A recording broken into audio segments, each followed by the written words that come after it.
Lives of the Unconscious. A podcast on psychoanalysis and psychotherapy. Episode 15. Compulsion, Obsessiveness, and Obsessive-Compulsive Disorders.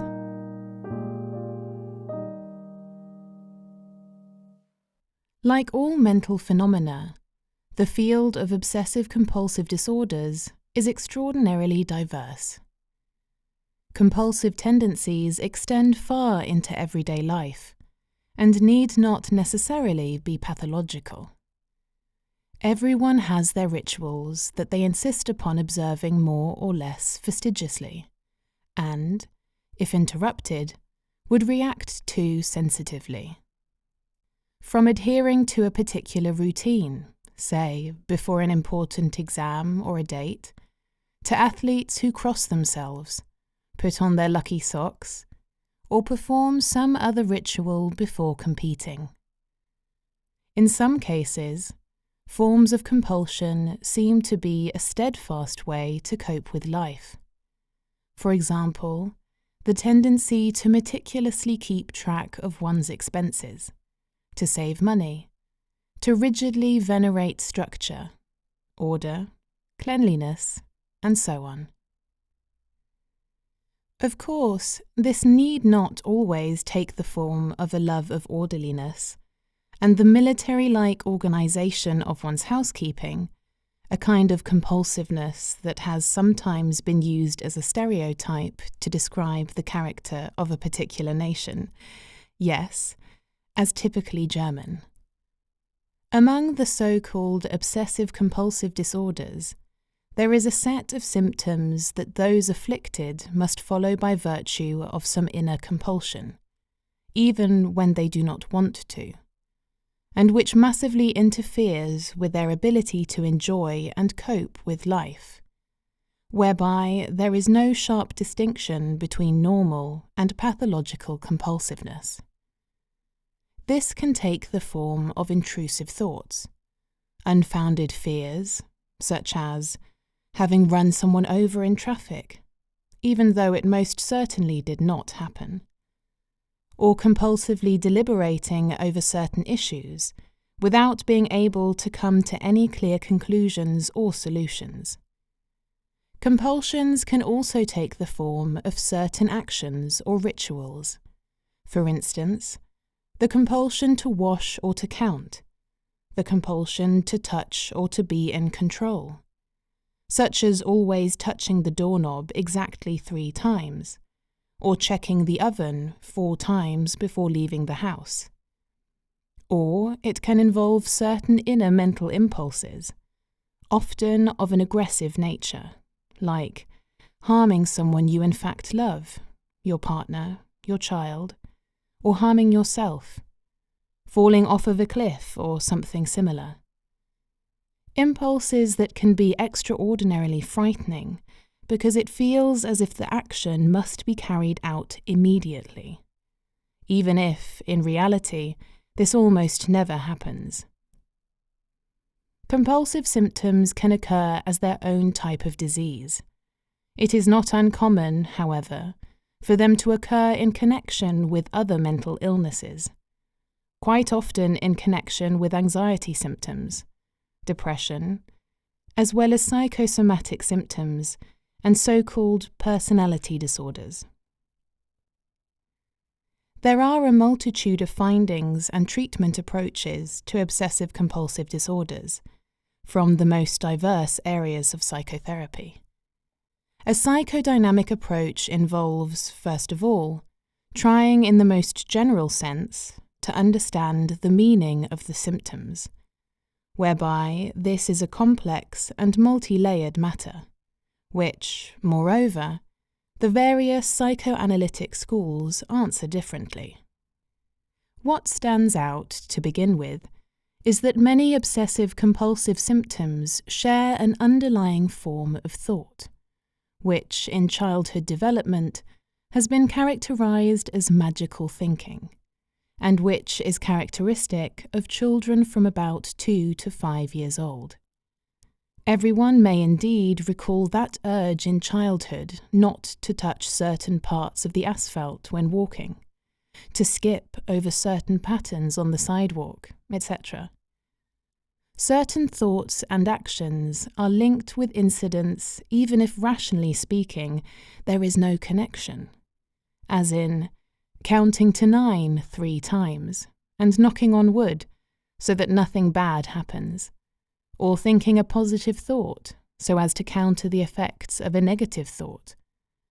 The compulsive ritual must be carried out, even if physically there is no apparent causal relationship to what is intended. In the process, there is a basic tendency to treat one's own thoughts like actions, as if an evil thought could in reality kill, a good thought heal. But this also means, if there is a magical connection between one's own thoughts, wishes, and actions, as well as all possible external occurrences, then one's own thinking is, at the same time, always responsible. Also, and indeed especially, if something bad happens. In this way, children often sometimes process, say, the death of a close relative with a sense of guilt. This means, in reference to themselves, this happened to him because I thought of something bad. I am to blame. A good reason to control your thoughts very closely. Even in ordinary life, certain remnants from this time of magical thinking remain unchanged, like when we telepathically cheer on our favourite team while watching football in front of the television, or when we keep our fingers crossed, etc. So it is often the case with compulsive symptoms that what becomes paramount is this aspect of coping with fear, guilt, and aggression. Many symptoms appear to possess the character of counterthoughts or counteractions, which are directed at certain fears, like when checking whether one really turned off the stove, we ward off the fear of a catastrophic fire breaking out uncontrollably. Frequently, compulsive symptoms are also supposed to soothe feelings of guilt, thereby offsetting blame, as is characteristic of the defense mechanism of undoing. The correlation between compulsion and fear is perhaps easier to understand than that between compulsion and guilt. In episode 10 on fear and anxiety disorders, we heard that fear can function as an inner alarm system that is directed against the intrusion of unbearable states, thoughts, and feelings. Where fear prevails, there is in most cases also an increased tendency towards constraint, as can be observed in countries that protect themselves against terrorist threats. Security and control measures are expanded. On a psychological level, compulsion is, as it were, our internal bouncer, scrutinizing the clean clothes of those who enter, turning away sinister guests, and trying to maintain control over who comes and goes in the psychic home.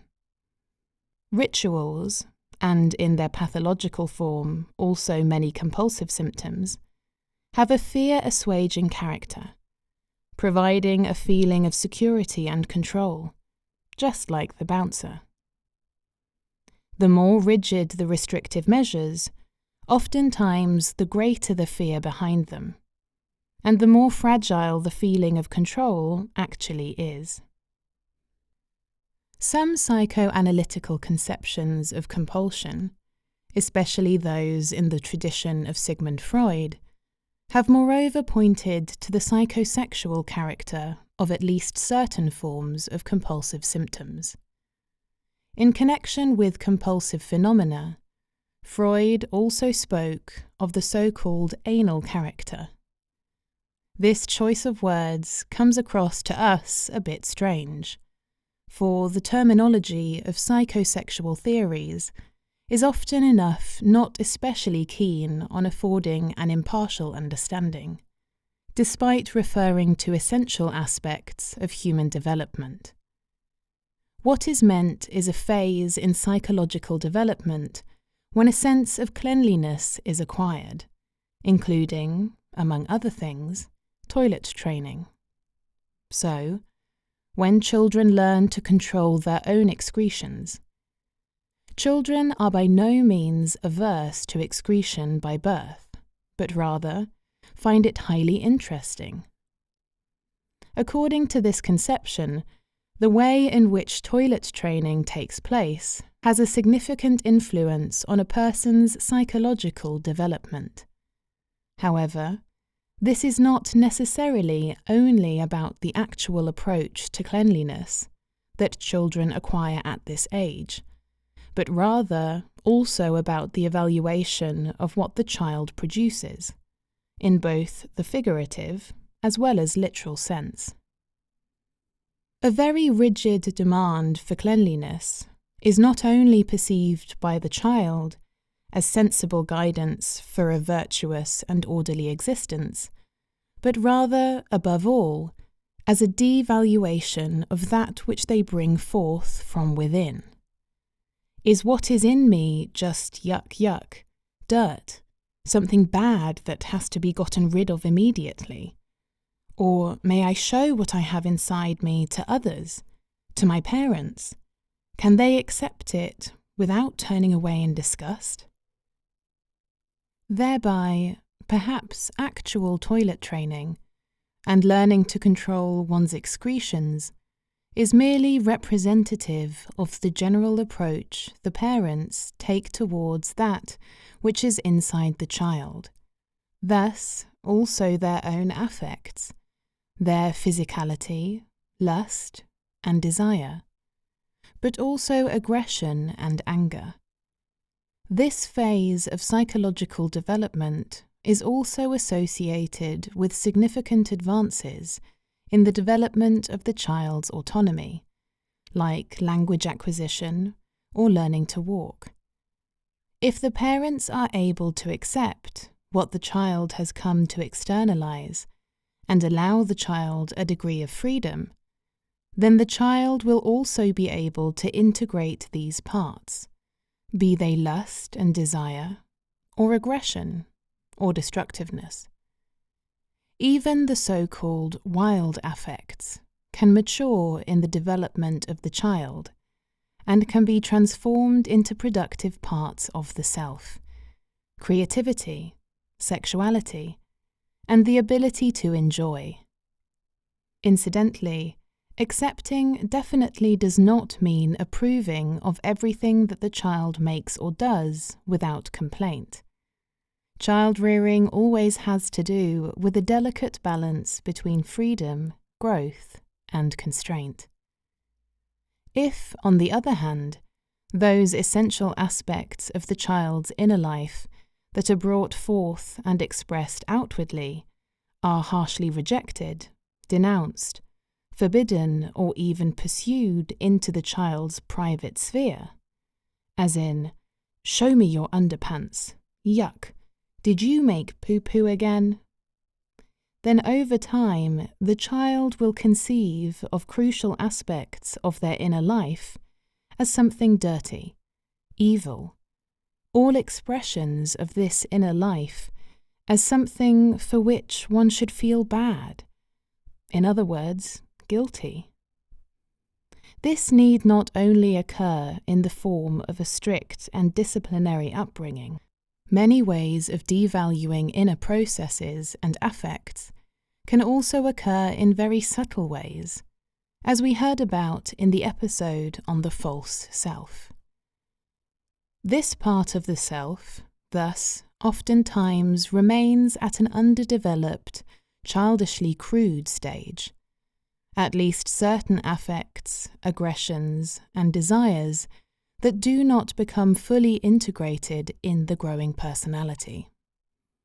They are rather kept in check by massive feelings of guilt and a scrupulous conscience, the inner bouncer squares up, and from then on will penalize every transgression severely, even in the form of a thought, stipulating certain punitive measures as compensation for guilt. Today's psychodynamic conceptions have worked out various aspects of obsessive-compulsive disorders, not all of which are reflected in the psychosexual conception just described, such as the conception of the German psychoanalyst Heinz Weiss, to whom is owed some orientation for this episode. In any case, the basic principle still holds true that the meaning of a symptom can, in the final analysis, only be revealed through individual work with the patient. It is common practice to classify obsessive-compulsive symptoms according to the psychological function they fulfill. So, compulsive symptoms can be quite functional attempts to organize inner experience, to contain oneself, to bring about inner cohesion. And the more uncertain the inner foundation becomes here, the tighter the reins must often be drawn, just as a crumbling society clings to its identity by laying out rules and laws in a particularly rigid way. It is known from work with psychotic patients that compulsion can be like a defensive bulwark, directed against the disintegration of the ego, against psychotic decompensation. Here, compulsion and compulsive rituals substitute for the inner cohesion holding together the self and have a protective function. What's more, there are compulsive symptoms that serve to bind unbearable inner states of agitation, which can sometimes lay behind certain tics or stereotypical absent-minded behaviors, such as tugging on one's beard, scratching the skin, and so on. Other concepts have dealt with obsessive-compulsive disorder as a special form of conflict management. So, it is in this regard that the analyst Hermann Lang coined the term Inhibited Rebel. A certain structure of internal conflicts in which subjugation, rebellion, the desire for detachment, and fear of separation hold one another in check. So, for instance, the massive feelings of guilt that can arise in the separation aggression that is necessary for a young person to be able to break away from their parents' home. Compulsive symptoms can then act as a kind of self-punishment, or as a way to undo that unacceptable wish to break away and revolt, which, in the end, cannot be suppressed, setting in motion a cycle of aggression and feelings of guilt. Also of interest are those approaches that place compulsive symptoms into relation with the experience and processing of time and impermanence. Say, for example, with wavering, hesitating, not deciding, or procrastinating, all specific variations on putting a stop to time, or, in the form of undoing, turning it back. We would like to go into one psychodynamic consideration that can play a role in therapeutic work with obsessive-compulsive patients, and which was first described by the analyst Carl Abraham. What is meant is a certain form of relationship dynamic that can establish itself in some, although not all cases, whereby here aspects of the inhibited rebel once again come into play. Thus, it so happens that patients do appear to accept the therapeutic setting without complaint, agreeing with the proposed number of hours, the treatment setting, indeed even the analyst's interpretations and ideas. However, behind this apparent conformity, an increasingly dismissive and hence hostile or invalidating attitude towards the therapeutic work or the analyst becomes tangible. The patient appears to be trying at all costs to maintain control of what is happening, in that they block out the analyst's interpretations or brush them aside with immaterial compliance, control the beginning or end of the hour by continually coming late, or bringing a watch and terminating the hour themselves. Or, in that during the session, a kind of self-analysis does appear to take place, in which the analyst is at most a listener, although without any real influence on what is going on. Here, the conflict dynamics associated with some compulsive pathologies enter into the therapeutic relationship in the flesh, as it were. This is a conflict, on the one hand, between consenting, assimilating, and maintaining attachment, and, on the other, revolting, taking control, and freeing oneself. Something from the patient's inner world or affects is transferred onto the analyst, as when the analyst becomes frustrated with the obdurate patient, preferring to just force the right and good down their throat. That is to say, they themselves feel a compulsion to compel the patient to arrive at a better understanding, and so on, which can actually happen in some therapeutic settings, or when the feelings of countertransference are handled in a less reflective way. Either you do this now, or I cannot treat you any further. This is especially true when the therapist feels shut out of the relationship, treated like a worthless object, or like dirt. The analyst has, in effect, become a player in the patient's inner dynamic by standing in for that part of the patient that yearns for opening, development, change, but however is treated by the other part of the patient like dirt, something worthless, bad, or leprous. And perhaps the therapist must just remain faithful to that condemned part of the patient that has been cast out, even if, in return, they have to put up with being attacked and debased. As with almost all psychological pathologies, a personality organization dominated by compulsion is a system that maintains a certain inner balance, albeit at the cost of blocking psychic development and inner freedom. The firmer and more rigid certain compulsive symptoms are, the greater the underlying fears and affects can be. Compulsion has an eminent psychological function, which is why it cannot be given up easily, even with the most compelling persuasion and the most fitting insights. Here, too, the metaphors of the body politic can provide us an image. The violent overthrow of a dictator all too easily leads to the installment of a new dictator. That is, if chaos and anomie don't break out first. Only once the various parties and forces are reconciled can there be any opportunity for change.